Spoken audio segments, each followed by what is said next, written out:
Apocalipse 6:11. Então a cada um deles foi dada uma veste branca. Lhes foi pedido que repousassem ainda por pouco tempo, até que também se completasse o número dos seus conservos e seus irmãos que iam ser mortos como eles tinham sido. Vamos começar então com esses dois comentaristas aqui. O primeiro mais acima, vestidura branca. Este símbolo da justiça e da pureza de Cristo é dado aos santos martirizados debaixo do altar, simbolizando a morte sacrificial, mas não redentora desses mártires. Então o sangue deles não é redentor. O que é a redenção deles é a fé em Cristo. Será a fé em Cristo.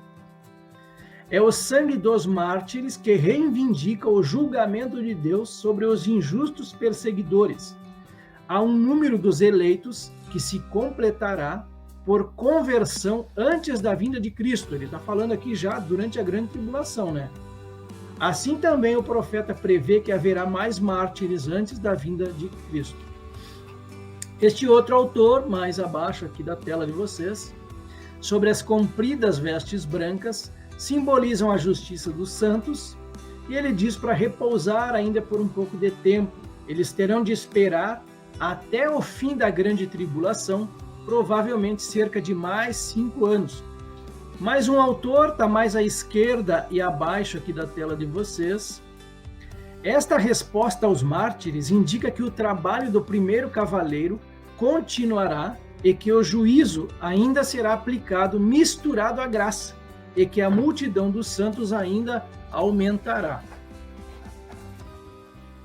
A respeito das vestes brancas, existem algumas referências bíblicas também.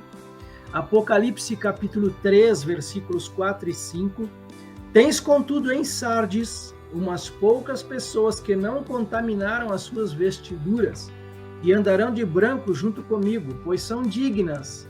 O vencedor será assim vestido de vestiduras brancas, e de modo nenhum apagarei o seu nome do livro da vida. Pelo contrário, confessarei o seu nome diante de meu Pai e diante dos seus anjos. Aqui a visão dos glorificados, Apocalipse 7, a partir da outra semana a gente vai estudar, versículos 9, 13 e 14.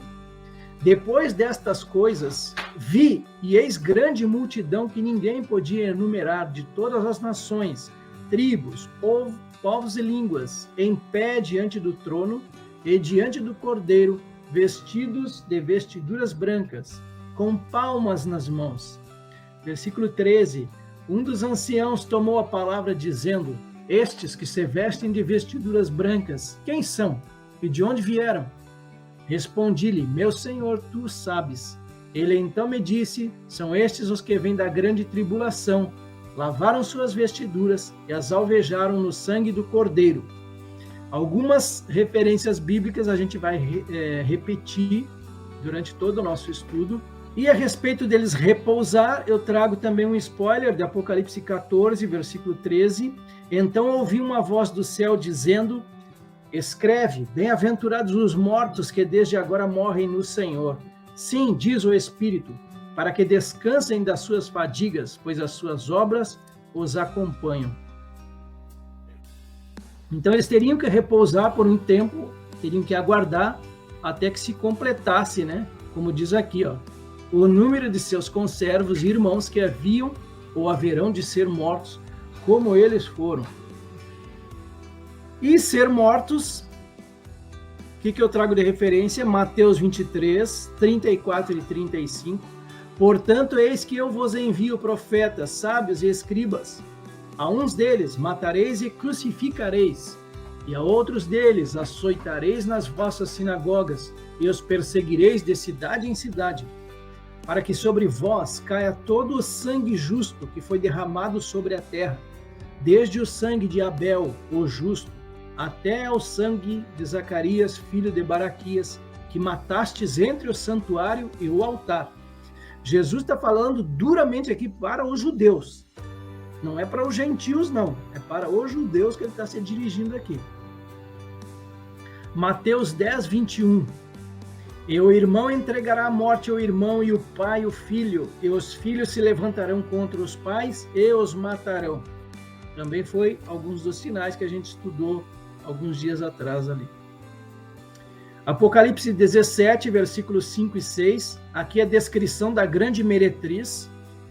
Na sua fronte achava-se escrito um nome, um mistério: Babilônia, a grande, a mãe das meretrizes e das abominações da terra.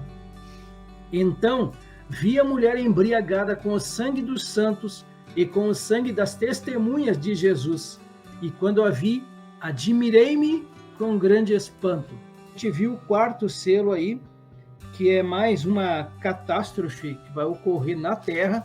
E a partir do quinto selo, a gente vai ver duas imagens nos céus. Ele vê ali, então, as almas daqueles que foram mortos durante a grande tribulação. E o sexto selo, a gente vai ver grandes coisas acontecendo nos céus. Tá? Então, a gente fecha esse sexto selo na próxima semana. E a gente entra, então, no capítulo 7, que é a visão que João vai ter dos 144 mil selados de Israel, de todas as tribos ali. Hoje foi bem interessante. E quando a gente vê esse clamor dos que foram mortos na grande tribulação, a gente percebe que será um período de intensa injustiça, né? E que os seus próximos te entregarão a própria morte. Então, assim, será uma situação dramática, com certeza.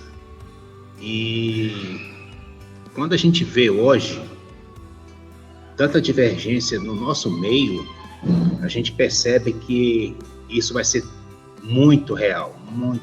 É uma profecia, como tudo que Deus fala, né? É real. E então, assim, trazendo para os nossos dias de hoje, que nós estamos no período de intensificação do que será realmente a grande tribulação, nós estamos, sim, num período de, vamos dizer, laboratório, né? Para esses eventos futuros. Hoje eu vejo, assim, sem querer desrespeitar algum irmão que está nessa linha de pensamento, há uma grande polarização política no Brasil, mas a gente vê um lado que defende umas coisas totalmente anticristãs, totalmente, como o aborto, como a descriminalização das drogas, ideologia de gênero e tantas outras coisas. E, infelizmente, no nosso meio, a gente vê pessoas que estão nessa linha de pensamento. Então, é uma coisa bem factível isso aí, tudo que vai acontecer. Só no comentário de hoje. É bem lembrado, você lembrou aí da traição que vai ter, né? Quando a gente vê ali em Mateus mesmo, que pai vai entregar o filho, vai matar o filho, vai acontecer aquilo ali, tá? Ele pode não matar ele mesmo, literalmente, mas ele vai entregar ele para as autoridades. A gente teve uma prévia bastante interessante agora, durante a pandemia, né? Pessoas entregando as outras que não haviam sido vacinadas. Exatamente. Vai ser mais ou menos aquilo ali. Ó, meu vizinho ali, ou a criança que está na escola, os pais não vacinaram, e aí levava para o conselho. Ó, é bem isso aí. O laboratório das vacinas agora que ocorreu é exatamente isso. Exatamente. E você vê que é bem real, né? Vai ser dessa forma mesmo. E o pior é que vai ser dentro de casa, em algumas situações. Não, eu só tenho a comentar na questão ali, estava vendo sobre a grande tribulação, né, que está falando ali naquela parte, né, que essa multidão são aqueles que foram salvos ali, né, durante a grande tribulação. Eu estava me lembrando da parábola que Jesus conta do Senhor que saiu assalariar trabalhadores, né, ele saiu um cedo, outro no meio da tarde e assim por diante, até a última hora assalariou alguns, né? E na hora de dar o pagamento, ele começou pelos últimos, né? Então, tanto os últimos como o primeiro receberam, eu estava me lembrando sobre a salvação, né? Até esses da última hora ali, né? No último instante vão ter privilégio que nós temos tendo, né? Porque Deus é bom, né? E a sua misericórdia é grande com a humanidade, né?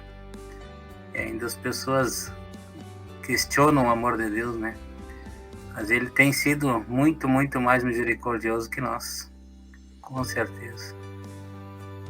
Amém? Deus abençoe a todos.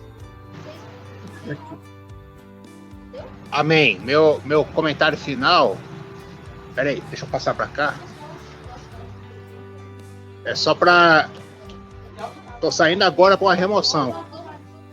É só para dizer para os irmãos que ainda dá tempo, tá bom? Fique com Deus. Amém.